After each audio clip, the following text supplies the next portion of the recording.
Cruzeiro treinou pela manhã e começou a preparação para o duelo diante da equipe do Corinthians. Aliás, o Cruzeiro ainda não soltou nenhuma parcial, pelo menos até a gravação deste vídeo, o que significa dizer que, infelizmente, teremos um público bem baixo na quarta-feira, às 8 horas da noite, Mineirão, quarta rodada da Série A do Campeonato Brasileiro. Mas a venda pode melhorar, só depende de você, torcedor. Sei que muita gente falou sobre a questão do preço do ingresso.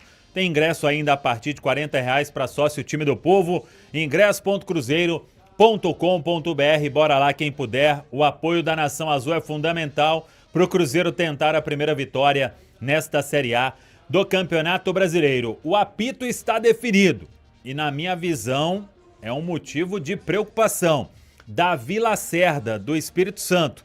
Ele apitou o clássico deste ano na Arena pelo Campeonato Mineiro, quando o Cruzeiro pediu o árbitro de fora, aí veio o sorteio e acabou definindo a arbitragem de fora do estado. A CBF determinou o Davi Lacerda, do Espírito Santo. E aí, o que eu vou trazer para vocês é o seguinte: o último jogo dele em Campeonato Brasileiro, apitando partida do Cruzeiro, foi aquela no meio de 2024, na Arena do Palmeiras, no Allianz Parque. Teve um gol do Lucas Silva de empate, ele foi ao VAR e anulou o gol do Cruzeiro. Naquela época, inclusive, todo mundo reclamou bastante e foi a última partida. No ano passado, ele só apitou Vitória Cup, que a gente transmitiu aqui na Samuca TV. Jogo de Campeonato Brasileiro, de Copa do Brasil, ele não passou nem perto e agora retorna. Vamos ver como será a atuação de Davi Lacerda, do Espírito Santo, árbitro escolhido pela CBF para o jogo da quarta-feira, Cruzeiro e Corinthians. A preparação do Cruzeiro será encerrada na tarde desta terça-feira e aí vamos aguardar o que vai fazer o técnico Tite, se vai ter mesmo os retornos de Caio Jorge e Arroio, que hoje fizeram um treino físico na Toca. É uma boa notícia, acho que eles terão condição de jogar, mas o treinamento desta terça é que vai definir. Se a resposta for positiva, ambos vão para o jogo. Aí, se vai ser titular ou não, o Caio, principalmente, se tiver condição, é uma certeza de titularidade, imagino. O Arroio foi muito bem diante da URT. Se estiver bem também, pode retomar ali um lugar entre os titulares, mas a definição, repito, somente depois do treinamento desta terça-feira na Toca da Raposa 2. E outras boas notícias, porque Jonathan Jesus e Cauã Moraes foram liberados do departamento médico, treinaram com a preparação física nesta segunda-feira na Toca da Raposa 2, dentro daquilo que a gente já tinha falado. O Cauã Moraes fez um trabalho até de fortalecimento por causa do desgaste que ele teve, do edema que ele teve na coxa, está recuperado.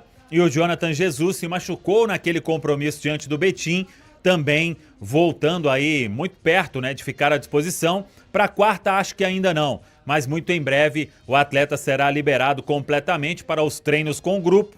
E aí é mais uma peça que fica à disposição do técnico Tite. No departamento médico, Marquinhos, aí é aquela cirurgia que ele fez de rompimento de LCA, né, ligamento cruzado anterior do joelho, mais um bom tempo ainda de recuperação.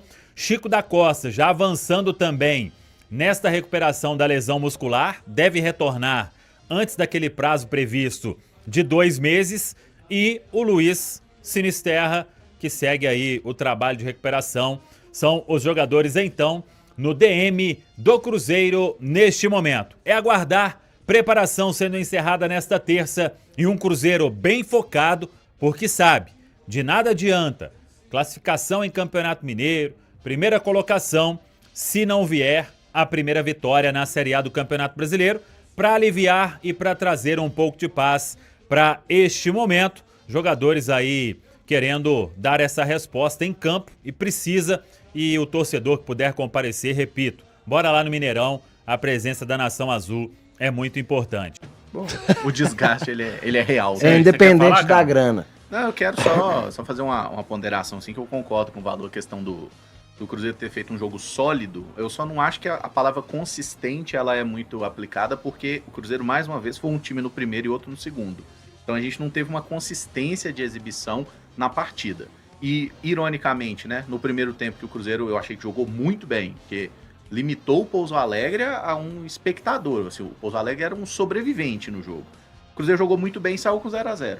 E no segundo tempo, que eu achei que o Cruzeiro teve uma queda importante, mais uma vez, né? Não é a primeira vez que a gente cai de produção no segundo tempo.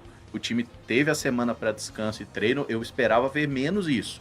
Mas achei que o Cruzeiro caiu muito de produção no segundo tempo. E aí foi lá e fez os gols. Porque conseguiu encaixar a jogada, né? E teve uma dosezinha de sorte também na construção dos gols. A sorte que faltou no primeiro tempo. Então, assim, não é que o Cruzeiro mereceu totalmente a vitória. Eu acho que um 2-0, assim, seria um placar muito justo pelo que as equipes fizeram. Até porque a única finalização do Pouso Alegre de dentro da nossa área foi o pênalti, cara. Os chutes dele foram de muito longe, assim, tipo, o Cássio tava tranquilo. E aí na reta final teve aquela falta que o Cássio defende ali. O jogo ficou estranho, né? O finalzinho ali, a gente ficou preocupado. Mas, pô, uma vitória, assim, o primeiro tempo do Cruzeiro, ele me animou bastante, assim, se a gente conseguir manter isso, não por 45, mas por 80, se for a cada jogo a gente evoluir um pouquinho nesse sentido, e claro, né, enfrentar um time mais forte, porque contra o Corinthians, um empate contra o Corinthians eu já acho que é um semi-desastre. Não, também.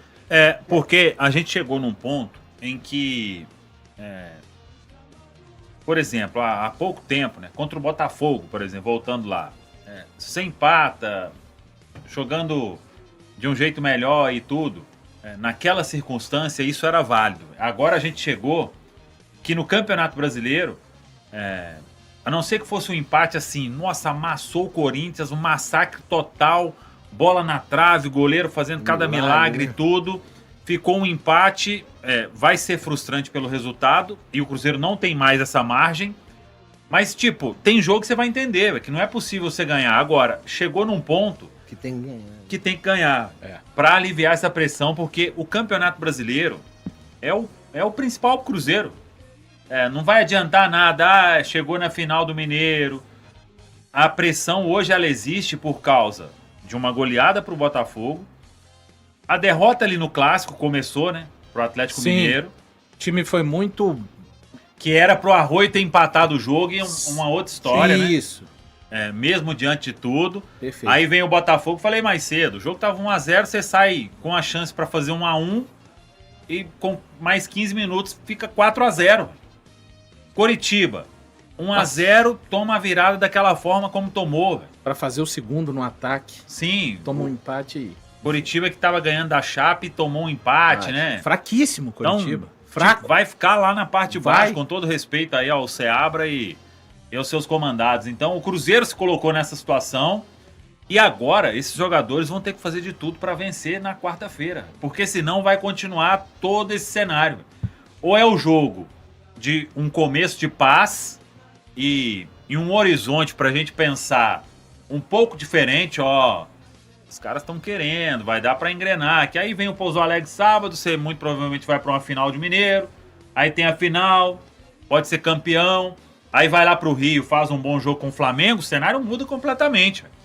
Agora, a pressão que existe, ela é muito forte e o que não dá pra separar não é porque pegou o Pouso Alegre e tudo que você não pode chegar aqui e falar, não, fez um bom jogo. Sim. Um jogo, na maioria das vezes, consistente, não sofreu. Ponderando o adversário, igual a gente pondera. Exato. Tá tendo muito isso. Ou você vai ter que ganhar o jogo, ou ganhar de todo mundo, ou ninguém consegue mais diferenciar as coisas. É possível você analisar uma vitória sobre o Pouso Alegre e saber que o Tite tem que entregar muito mais ainda. E os jogadores, a comissão técnica, todo mundo. Só que tá essa loucura. Tá uma loucura. Ver gente torcendo pra perder. E outra, ninguém tem garantia de nada. Isso aí sem chance. Não contem comigo nessa... A gente vai comentar o trabalho, mas eu torcer pro Cruzeiro perder... Eu vejo muitas pessoas falando o seguinte, não é possível, vocês estão vendo alguma coisa num jogo contra o Pouso Alegre. O jogo foi contra o Pouso Alegre, gente. Que a gente vai comentar e o Cruzeiro Como é que a gente venceu. ganha do Real Madrid jogando contra o Pouso Alegre, gente? Pois é, sabe? Isso não tem a ver com ter boa vontade com o trabalho do time. A gente tá analisando mas é o só, jogo. assim, a minha visão, ela não tá entorpecida pelo simples fato de querer ver o Tite fora do Cruzeiro. Então, isso me ajuda a ver até os erros que ele ainda precisa de consertar e alguns pequenos acertos que começam a acontecer, ponto, cara. Concordo, eu tô nessa também. É claro que a gente, todo mundo quer que o Cruzeiro evolua. Se a gente tá vendo alguma coisa, igual o Valu falou, que teve uma melhora, pô, é ótimo. Não, pega É Cruzeiro. ótimo, né? Por Uma exemplo, coisa, só Cruzeiro- rapidinho, Caramujo. Sim. Independente do técnico que você queira, seja de Leonardo Jardim a outro treinador, impossível. Mesmo vindo o técnico da sua preferência neste momento, vai ser uma adaptação mais difícil do que em qualquer um dos outros anos, devido ao espaço que não existe no calendário. Não tem uma semaninha, não tem 2 semaninhas depois que o Mineiro acabar. Os jogos continuam acontecendo de uma maneira, um em cima do outro. Então é importante ter essa consciência também. Para o Cruzeiro, o cenário ideal é que o trabalho comece a acontecer. Inclusive a mensagem aqui do Renan Sec falou que a opinião muda muito rápido, bem estranho. Ela muda a cada jogo, Renan. Se a sua opinião não muda de acordo com cada jogo, provavelmente é porque você não tá vendo o jogo. Porque quando você assiste um jogo, o time joga bem. Aí você vai lá e fala, pô, o time jogou bem.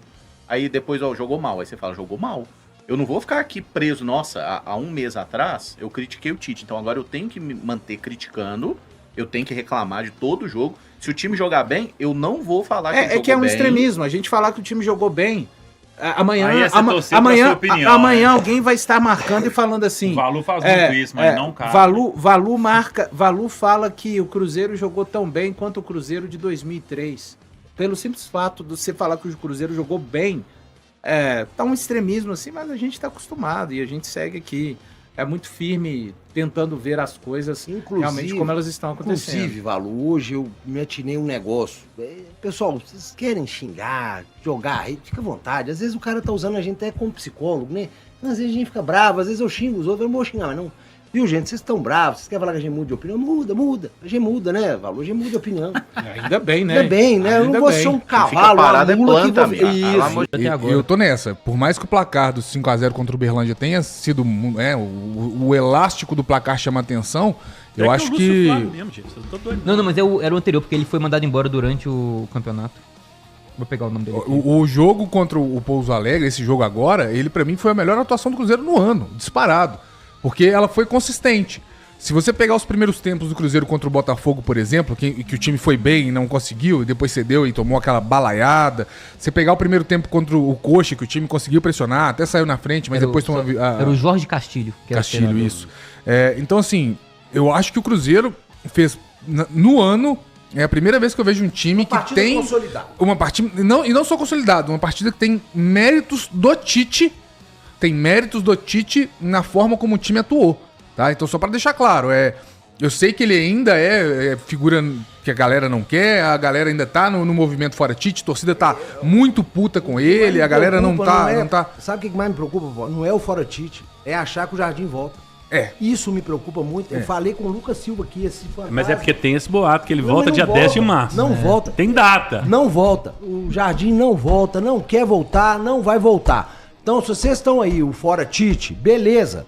Eu só não acho legal torcer contra, achar que o time precisa perder pro Tite cair. Isso não é normal, isso não é normal. Mas existe esse boato aí de Mas 10 de março, não o Jardim volta. Não volta. O Jardim não Eu quero fazer uma volta. pergunta pro Popó. Pode Esses fazer, elogios todos ao Tite é um medo do Fernando Diniz? Também. Interrogação. Também. Eu não vou mentir, Dudu, não vou mentir.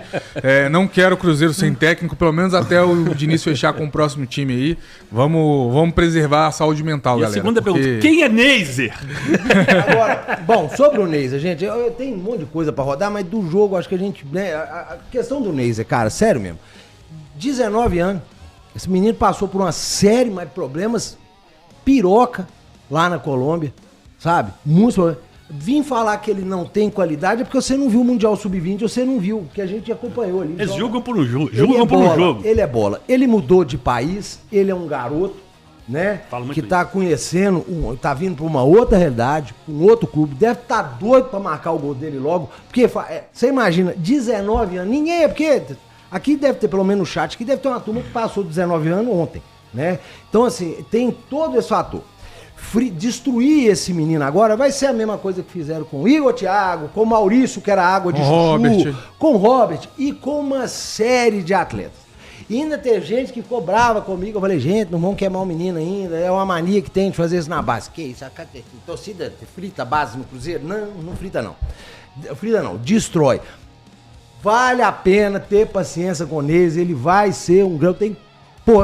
eu tenho certeza, o Neiser vai ser um grande jogador, cara. Gente, tem jogador que precisa de mais maturação, cara, mais tempo de adaptação, cara, a gente tem que entender isso. Ele recebe uma bola na entrada da área, infelizmente não foi gol, que ia ser um golaço, o bicho ele dá uma quebrada, ele domina, já jogando na frente pra fazer o gol, que é uma jogadaça, velho. Você vê a qualidade do cara ali. Agora, aí você junta aí uma turma que nunca deu um bicudinho numa bola, e eu entendo a torcida e tal. Agora, fritar o jovem dessa forma, não, eu não concordo. Porque já tem muito tempo que a torcida do Cruzeiro, a gente aqui da imprensa, criou uma fábrica de fritura de bons atletas. E depois os caras vão lá fora, vinga, e ainda coloca a culpa no clube. Como que perdeu esse jogador? Só fazendo um adendo sobre isso, gente, é que a situação do Neiser, por que a gente entrou nesse contexto? Porque o Neiser, ele chorou, né? Ele foi substituído, foi pro banco e ele sentiu o peso da atuação dele, porque ele realmente, ele é um centroavante, ele é um cara de área, ele teve oportunidades de fazer alguns gols e acabou perdendo essas oportunidades. E quando ele vai pro banco, ele sente essa pressão e desaba ali e chora. Isso veio dele, tá? Isso veio dele. O que a gente tá fazendo aqui é um trabalho até preventivo, né, gente? É um trabalho de... Olha, a torcida ainda não começou a fritar, tá? Não tem ninguém... Eu não vi nenhum movimento de gente xingando ele, de gente fritando ele e tudo mais. Pelo contrário, eu vi a galera disposta a abraçar ele nesse momento. Mas é um trabalho preventivo. Porque, cara, atacante é assim. O cara precisa de fazer o gol. O cara precisa de fazer o gol pra ganhar confiança. O Caio Jorge é um exemplo. O Caio Jorge precisou o quê? De 10, 12 partidas para fazer o primeiro gol e começar a ter confiança. A gente tem inúmeros casos de jogadores que passam por essa situação de ter fases. E para um menino de 19 anos que tá chegando agora, tá... O quê? Vamos colocar que ele tá no seu primeiro ano definitivo de futebol profissional. Porque antes ele ainda ficava alternando entre categorias. Então, eu acho que tem um caminho muito bom pra ele aí. Pelo que ele mostrou na Copa do Mundo Sub-20 Tem uns segredos aqui falando, gente, também ninguém fritou o Neiser, então você não deve estar no Twitter. Não fritou não, eu não vi. Nossa senhora. Eu não vi. Tem amigo nosso que tava escrevendo, Bagre Neiser. Eu não vi. Tem amigo nosso que tava tem outra escrevendo coisa, Bagre cara, Neiser. Tem amigo nosso que tava escrevendo Bagre Neiser. Se o jogador chorou, ele nunca chutou a bola. se o jogador chorou depois do jogo, eu bato palma. Sabe por quê? Porque tá importando. Ele Tá querendo. Não, ele tá chateado. doido. Ele tá louco. Ele não aguentou segurar a emoção. Liga, né? Então, quando é porque liga. ele quer demais. Agora, se o cara sai, senta, cruza as pernas e começa a conversar com o coleguinha do lado, esse aí você preocupa, irmão. Preocupa com esse. Com o que chora, você não preocupa, não. Porque esse aí vai comer a bola no próximo jogo. E assim, Du, o que o Genta falou, eu concordo. É um problema muito grande, realmente. Aí, a gente tá citando aqui o caso do Neiser Vila Real. A gente poderia levar, por exemplo, pro Atlético, quando o Minda entrou até agora em 2 partidas, não foi bem também. E também muita gente já começou a criticar. Eu falei, pra mim não fez 2 boas partidas quando entrou. Mas a gente tem que esperar um pouco, tem que ter um pouco de paciência. Também Cara, 2 partidas. Cara jovem e tal. Agora sim, e aí eu acho que é uma coisa, esse é um assunto, cara, que vale a pena a gente sempre pensar, porque essa pressão que sente é o seguinte, e aí eu concordo, tem que ter calma. Mas tem que ter calma quando ele entra e não vai bem, e tem que ter calma também quando o cara fez uma boa Copa do Mundo Sub-20, né? E também já teve gente colocando ele também como, cara, é o Caio Jorge colombiano. Calma, cara. É os dois. Sim, os claro. dois lados, entendeu? É nem levantar demais quando ele faz uma boa partida pelo Sub-20, que a diferença do Sub-20 é muito grande pro profissional. Tanto é que se você pegar aí as últimas... Pega a seleção brasileira da Copa do Mundo Sub-20 há 2 gerações atrás, vê quantos desses jogadores realmente conseguiram chegar à seleção brasileira profissional, conseguiram se tornar o que esperava. Então, eu acho que a gente tem que ter sempre a paciência, a calma, na hora de falar, não, na base tá destruindo, então já começa a elogiar demais o cara. Aí o cara que você chega com aquele hype, com aquela expectativa tão alta, quando ele chega no profissional e não consegue desempenhar aquilo no início, porque muito difícil, cara. A maturação é difícil. Tanto é que o jogador que chega da base no profissional e já chega destruindo, esse cara, ele é diferente, porque não é normal. Não é normal, é diferente. Então, eu acho que tem que ter a paciência dos dois lados, sabe? Quando ele vai bem no Sub-20 e chega pro profissional e fala, é um bom prospecto, é um cara que tá chegando.